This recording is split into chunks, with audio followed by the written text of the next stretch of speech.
ሰላም ጤና ይስጥልኝ እንደምን ቆያችሁ ይህ ራዲዮ አዲስ ዩቲዩብ ቻናል ነው ተረካውን ማድመጥ ሲጀምሩ ላይክ በማድረግ እንዲሁም ሰብስክራይብ ያላደረጋችሁ ሰብስክራይብ በማድረግ ቤተሰብ ይሁኑ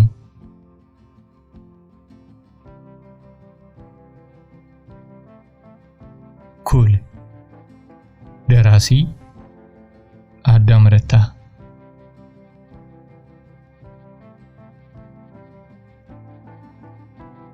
እዚች ምድር ላይ ስንኖር በትንሹም ይሁን በትልቁ በየደቂቃው እንለዋወጣለን ቢታወቀንም ባይታወቀንም ነው እንግዲህ ቢያንስ ገላችን የበላውን ያንሸራሽራል ህዋሳት ይሞታሉ ይወለዳሉ ቢያንስ አንዲት ጸጉር ትበቅላለች አንዷም ትረግፋለች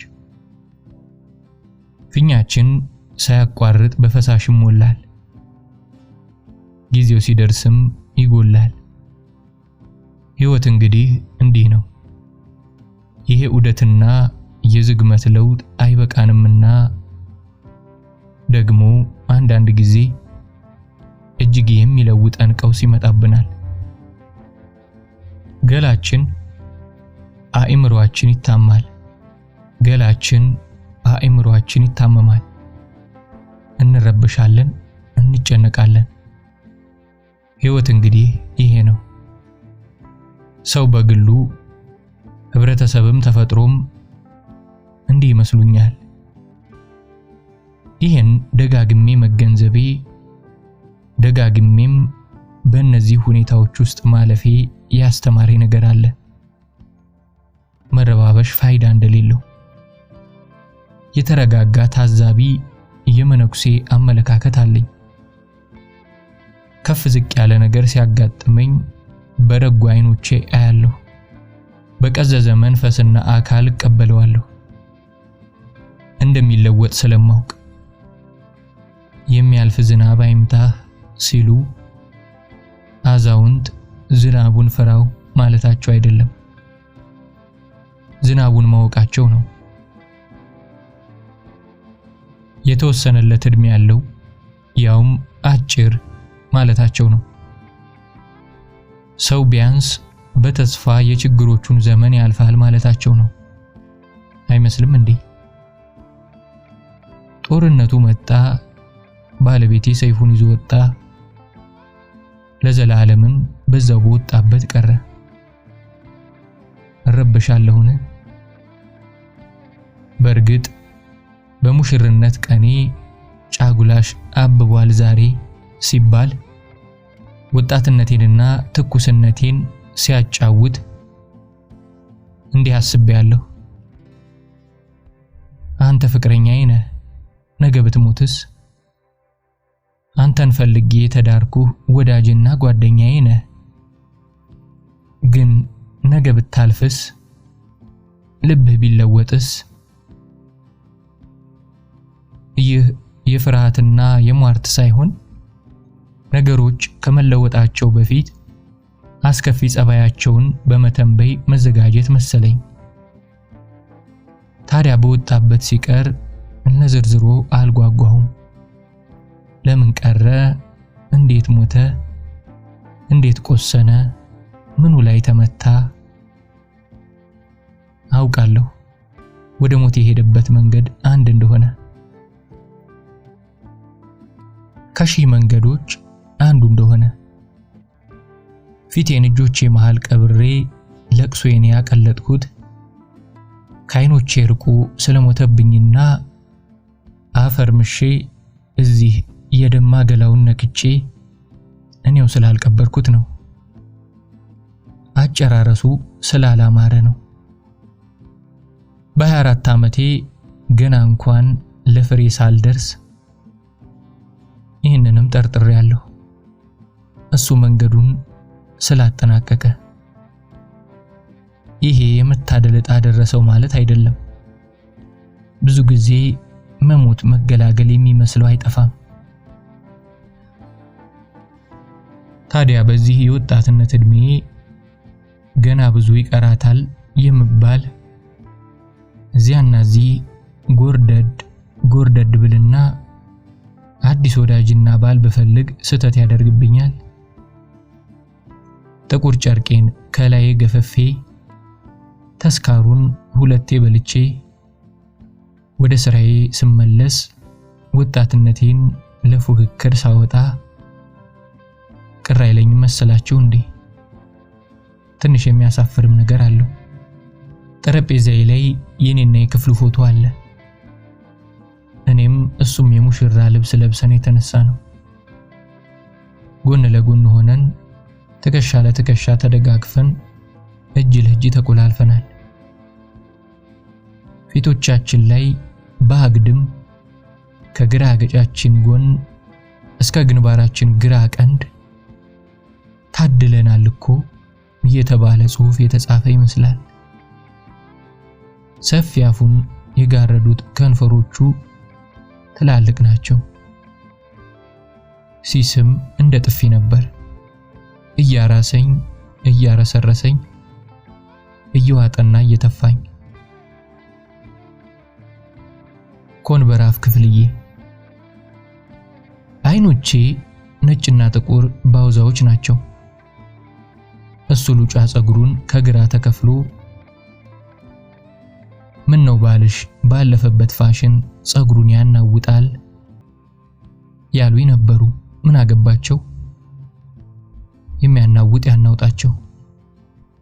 ወደኔ ከኔ የበለጠ በአፉ ተጠግቶ ዛሬ ድረስ የጠጣው ቡና ይታወሰኛል።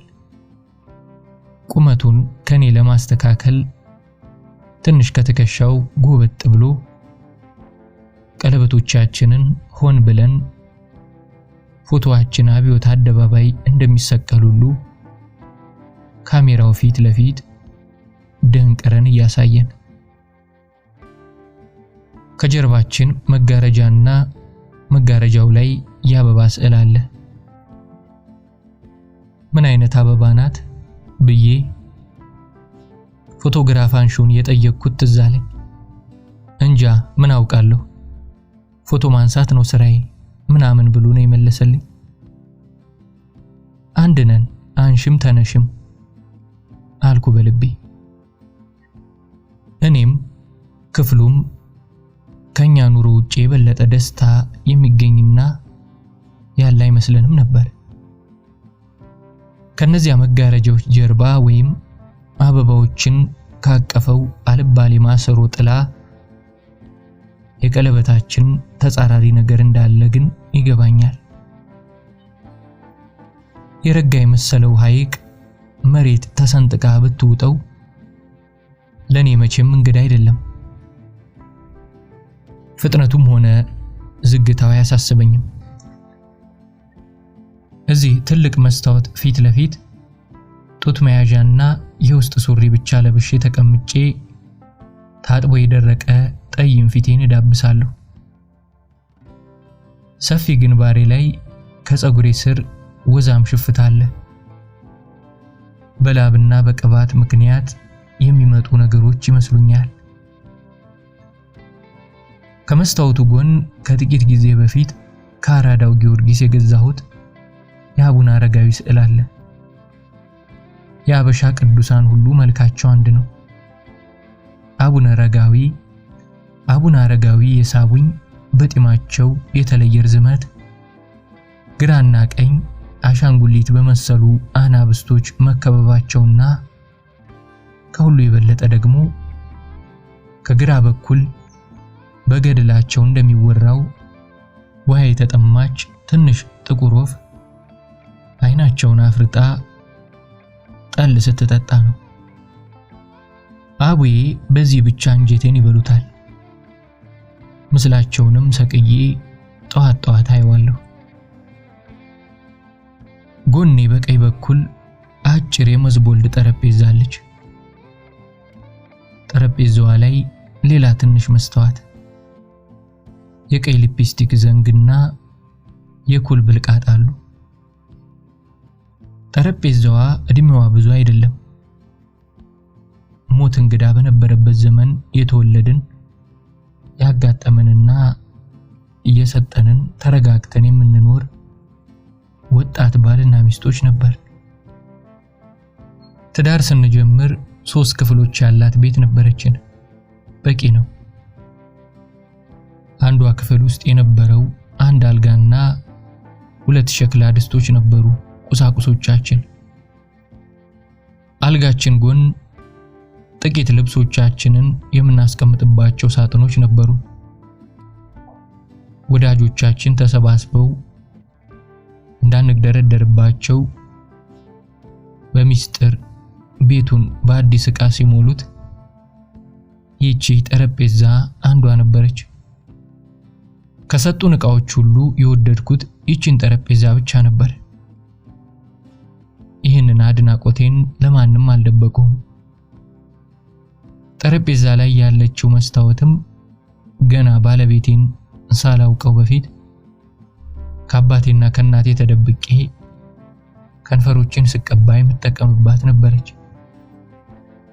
ይህችን የኩል ብልቃጥ የገዛኋት ደግሞ ብዙ ጊዜ አልጠቀምባትም እንጂ ባለቤቴ ክፍሉን እንዳወቅኩት ነው። ትንሽ ፊትና የሚያስደነግጥ ትልቅነት ያላቸው አይኖች ነበሩኝ። ይሄ ማንም የሚለው ነው። አንዳንድ ጊዜ እንደውም እጅግ ከመጉላታቸው የተነሳ ውሮ ያስመስሉሻል ይሉኛል። ጠዋት ከእንቅልፌ ስነሳ አይኖቼ አይንጮለጮሉ። ባሌ ከእንቅልፉ እንደባነነ የሚስመው እነዚህን አይኖቼን ነበር። ክፍሉን ሳውቀው እየረጋ ቀስ ብሎ የሚናገር ቋንቋው ውስጥ ብዙ ረቂቅ ነገሮች ያልሰፈሩበት ሰው ነበር። የተወሳሰቡ ነገሮች ሲያጋጥሙት እንኳን ጉድ ነው አይ ሰው ከማለት በስተቀር ነገሮቹን ፈታቶ አይናገርም። የተረጋጋ የሚያስመስለው ይሄ ይሆናል። ምናልባትም እንደኔው ከልኩ አያልፍም እያለ ይሆናል። በዚህ ሰበብ ሳይሆን አይቀርም ስለሱ ብዙ ነገር ሳላውቅ ነው ከዚህ ዓለም በሞት የተለየው። ታዲያ ለመጀመሪያ ዕለት ተዋውቀን በሚቀጥለው ቀን ተቃጥረን ስንገናኝ በሚችላት በጣም ትንሽ አማርኛና ቀላል ቃላት አይኖቼ ትልቅና ውብ እንደሆኑ ነገረኝ። እንቁ እንደሆኑ ነገረኝ። ትልቅ መሆናቸውን አውቃለሁ። ትልልቅ አይኖች ሁሉ ግን ውብ አይደሉም። ትልቅ ሆነው የደፈረሱ አሉ። ትልቅ ሆነው ነርቭ ምናምናቸው የሚታይ አለ። ትልቅ ሆነው ንጣታቸው በቡናማ ሞራ የተጋረደ አለ። ትልልቅ ሆነው አይናር የሚሰበስቡ አሉ። ትልልቅ ሆነው የቅርብ ወይም የሩቅ ያዩ። እኔ ባል እንደነበረው ትልልቅ ሆነው ውሩ ያስመስላሉ።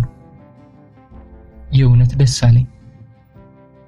ተበልጠው በግዙፍነታቸው በሚያስደነግጡ አይኖቼ ሰበብ ከሚያጤኑኝ አንዳንዶቹ በራሳቸው አይኖች ጮልጯላነት ተደብረቅ በዝቅተኛነትም ታጅለው የማንቀናበትና የማንመቀኝበት ነገር የለምና ራሳቸውን ለመከላከል ውሩ ብለውኝ ነበር። በኋላ ውብ መሆናቸው በክፍሉ አፍ ሲነገረኝ ደስ አለኝ። በልቤ የማውቀውን ስላረጋገጠም የተሰማኝ ለየት ያለ ፍስሐ ነበር። በሚያውቁት ሲነገራቸው እንደ አዲስ ሰምተው በመደሰት ቀሚሳቸውን እንደሚገልቡ ከተገኘው ወንድ ጋር ለመውደቅ ምክንያት እንደሚፈልጉ ቅሬዎች አልነበርኩም። ታዲያ ክፍሉን ተከተልኩና የተሰደብኩባቸውንና የተወደስኩባቸውን እኚህን አይኖቼን ለመንከባከብና ለማሳመር ኩል ገዛሁ። ያ ኩል ነው ዛሬ ድረስ ቆይቶ አጠገቤ ልጠቀምበት ያስቀመጥኩት። እድሜ ልኬን የማውቀው ጠይም ፊቴን ገና ዛሬ እንደ እንግዳ ሰው ፊት በዝምታ አጠነዋለሁ። ክፍሉ ሲሞትና ለ2 ዓመት እርሜን ሳወጣ አልተጎዳሁም ማለት አይደለም። በሁለተኛው ዓመት መጨረሻ ላይ እንደውም የሐዘኔ ጥልቀት ያንከወከወኝ ነበር። ልክ የመጀመሪያውን ዓመት መሞቱን ሳላምን ቆይቼ ሁለተኛው ዓመት ላይ ግን ያመንኩ አይነት። የመጀመሪያ ባሌ ስለነበር አይደለም። ቸልተኛነት ያለበት ፍቅር የትም የሚገኝ አይመስለኝም። ቸል ያለ ፍቅረኛ ነበር። ምን ማለት የመሰላችሁ? እንደሚወደኝ እርግጠኛ፣ እንደምወደው እርግጠኛ ነበርኩ። እንደማምነው እርግጠኛ ነበርኩ። እንደማምነው እርግጠኛ ነበር። ይህ ቀላል ይመስላል። ብዙ የሚፎካከሩ ባልና ሚስት አይቻለሁ። ብዙ እንደተፋቀሩ እንደሚዋደዱ የሚያወሩ አጋጥመውኛል። ክፍሉ እወድሻለሁ ብሎ ካፉ ማረጋገጫ የሰጠኝ ጊዜ የለም። ይህ አይነት ቃል ድሪቶ ይመስለኛል። ለምን አትሉኝም? ለምን ማለት ጥሩ ነው። ጠዋት ወደ ስራ ስወጣ ዣንጥላዬን አጣጥፎ ቦርሳዬ ውስጥ ይከትልኛል። ዝናብም ይሁን ፀሐይ ለበሰለ ብርቱካን ጥሩ አይደለም ይለኝ ነበር። አያሳዝንም? ቁርስ ለመብላት ሲቀመጥ እኔ ተዘጋጅቼ እስክመጣ እንደ ልጅ ፊቱን እያሸና እያዛጋ ይጠብቀኛል። ትቼው ከአውቶቡስ ከመውረዴ በፊት እጄን ጎትቶ ህዝብ እያየ ይታያችሁ በዚህ ግፊያ መሃል ይስመዋል። ብዙ ጊዜ አይበሉባይ ላይ እርጥበት ይሰማኛል። አንዳንዴ በነገሩ ልቤ ባብቶ መንገድ ላይ ሰው እንዳይተዘበኝ አድርጌ ሳልታይ አይበሉባይን እስማለሁ። በከንፈሮቼ መሃል ምላሴን ብዙ ሳላሳልፍ አውጥቼ የተወልኝን ያፉን ወዝል ሳለሁ እንዴት ደስ እንደሚለኝ። ይህችንም ደስታዬን አብራኝ ለምትሰራ ልጅ ስነግራት ምን አለች መሰላችሁ? ከት ከት ከት በቃ ከት ከት። ተሳስቻለሁ ወይስ ቀንታ ነው ወይስ ዞሮባት ነው? መልሱን ፍለጋ አልባዘንኩም። ጥርሷ እንዲረግፍ ግን በልቤ ተራገምኩ። ከዚያ በኋላ ይሄ ትምህርት ሆኖኝ እንዲህ አይነት ነገሮችን ለሰው አውርቼ አላውቅም። ማታ እራት ስንበላ ክፍሉ ሳህን ላይ የቀረ የመጨረሻውን የእንጀራ ቁራሽ ለራሱ ሳይጎርስ ለኔ ሊሰጥ ይንጠራራል። ከሳቱ ነው ያለው። ደሃነታችን መሙላት ያቃተውን ሰፊ አጥንቱን አያለሁ። ጠውላጋነቱን አያለሁ። እኔን ሊያበላኝ ይንጠራራል። ግን እኔን ሊያበላኝ ይንጠራራል። ለሱ አክብሮት መብላትም እወዳለሁ። ካፉ ቀልባለሁ። ሲተኛ ወደ አልጋው መሃል ቀርቦ በዝምታ ትንሽነቴን ክንዱ ላይ ይሰበስባል። የላቤን ጠረን እየማገ በእግሮቹ ቆልፎ ይዘኛል። ጸጉራም ደረቱ ላይ ፊቴን ለጥፌ ፈጣን እንቅልፍ ተኛለሁ። ከገላው ከራራነት የስጋ ፍላጎት እንዳለበት ባውቅም ቀስቅሶ አያስቸግረኝም። እንደውም የእንቅልፍ ሰመመን በደፈናቸው ጆሮቼ ወፋፍራም ከንፈሮቹ ግንባሬ ላይ ሲወድቁ ሰማለሁ። ያ ነፃነቴም ነበር አይደል? ሁሉ ነገር ይለወጣል። ይሄ ናዝሬት አጠገብ ያለው ስምጥ ሸለቆ ድሮ ተራራ ነበር ይላሉ። የአፋሮች ቆላ ድሮ ስልጣኔው ገናና ነበር ይላሉ። የአክሱም አመዳም ድንጋዮች ድሮ እንደ መስታወት ያበሩ ነበር ይባላል። ይሄ የተባለ ነው፣ ህግም ነው። ትላንት ወርቅ ያማረጡ አልማዝና የከበረ ድንጋይ እየዋጡ ዛሬ አፈር ይበላሉ። የሚቆም አይደለም፣ ሕግ ነው። ረጅም ክፍሉ ገራም ክፍሉ በሰፊው እየተራመደ እንዳንዴ የሚከበር ወታደር ሀገሩ ወሰን ላይ ሲሞት ይህም የዚች ሀገር ሕግ ነው። ይህም አይመስጥም። ከዚህም ማምለጥ አይቻልም። ልብ ነው ሸፍቶ አልቀበል የሚለው። አምላክ ያላህ ነፍሱን ማርልኝ። ሳትፈትሽ ሳትጠይቅ ግንባሩን አይተህ ልቡን አይተህ ስሙንና የሚስቱን ስም ጠይቀህ ቀኝ አቁመው።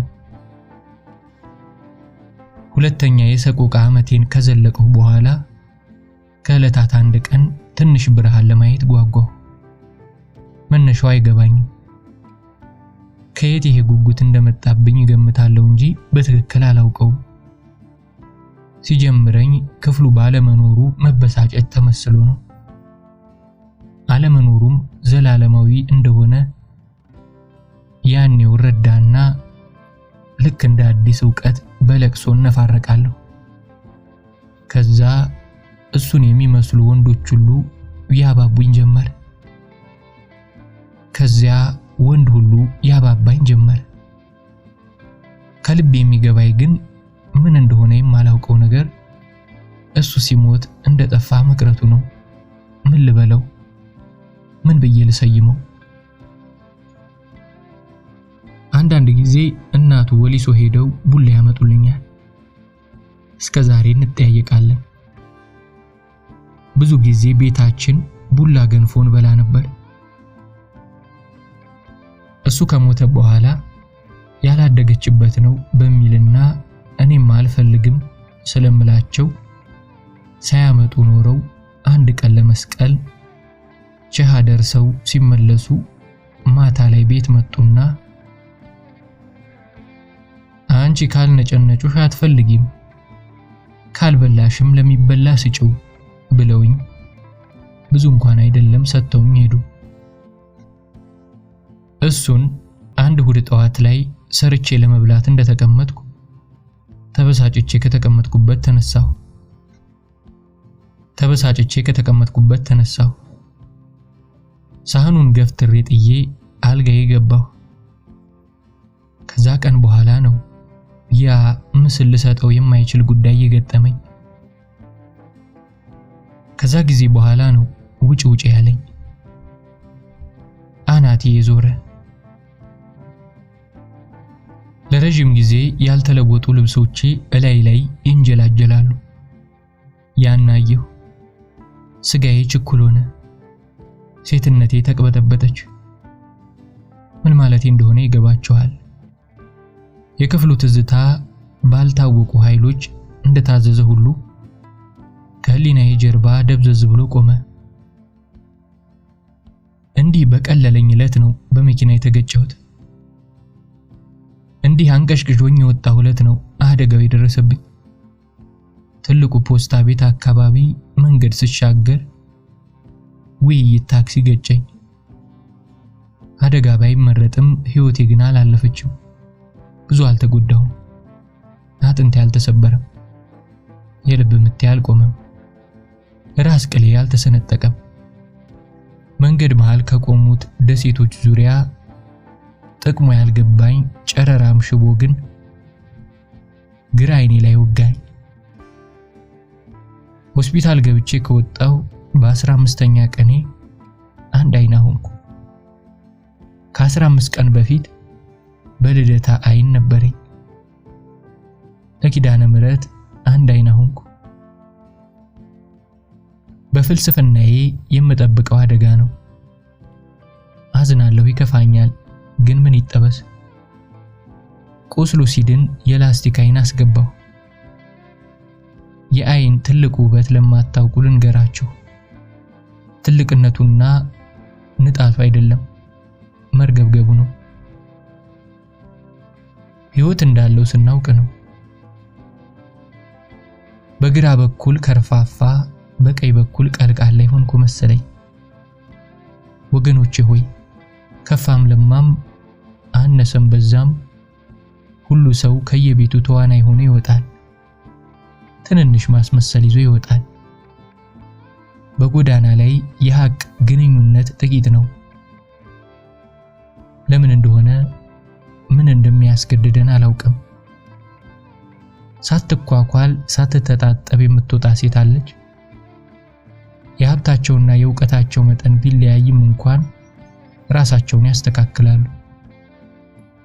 ጠባሳቸውን ሳይሸፍኑ የሚያምር ነገራቸው በቶሎ እንዲታይ ወደፊት ገፋ ካላደረጉ ከቤታቸው የማይወጡ ብዙ ናቸው። አንዳንዱ ሰው የራሱ መከላከያ አለው። አንዳንዱ ሰው የራሱ ሕዝብ ደህንነት አለው። እያንዳንዱ ሰው የራሱ ነጭና ቀይ ሽብር አለው። በስተቀኝ በኩል ብልቃቴ ተቀምጣለች። በእድሜዋ ብዛት መጥቆር የጀመረችው የመኮያ እንጨቷን በጥልቅ ቀዝቃዛ ማዕድና ሆዷ አቅፋ። ክዳኗ የቡሽ ነው። ከንፈሮቼን የሚቀጣጠል የመሰለ ፍም ቀይ ከቀባኋቸው በኋላ እንደተስተካከሉ አረጋግጬ የኩል ብልቃጤን አነሳሁ። በሁሉ ነገር መለወጥ ባምንም የሆነ የሚያሳዝን ነገር አለው። ሁሉ ነገር እንደሚለወጥ አውቄያለሁ። በዚህች ሀገር የማየው ነው። ግን ከሷ ተበድሬ እንደሆነ አላውቅም፣ ወይ እሷ ከኔ የተበደረችው። አካሄዴ ውድቀት አለው፣ ግን የኮራ ውድቀት ነው። የማይወድቅ አለ። ዘለን አሟሟቴን አሳምርልኝ ከምንል አወዳደቄን አሳምርልኝ ብንልስ?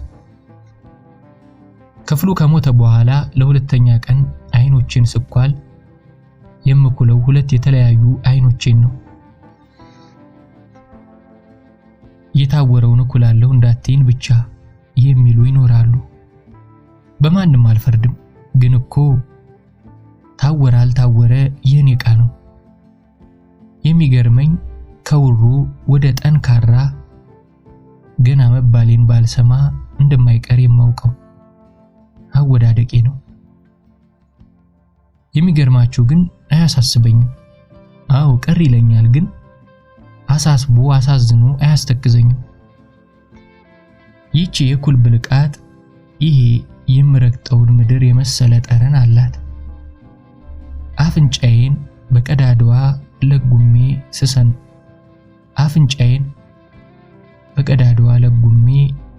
ስሰነፍጥ የሚሰማኝ እንዲያ ነው። ከምድር ዘግኖና ቀምሞ አይንን መኳል።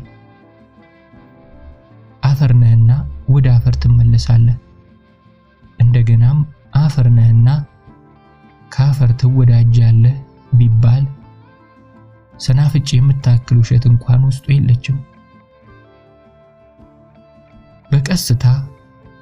በቀስታ የተበላሸውን አይኔን መኳል ጀመርኩ። የሚያስፈራ ነገር አለው፣ ግን ይህ አለመታደል እንደምታዩት ፊቴ ላይ የሰፈረውን ፈገግታ ያጠፋውም። ወጣት ነኝ።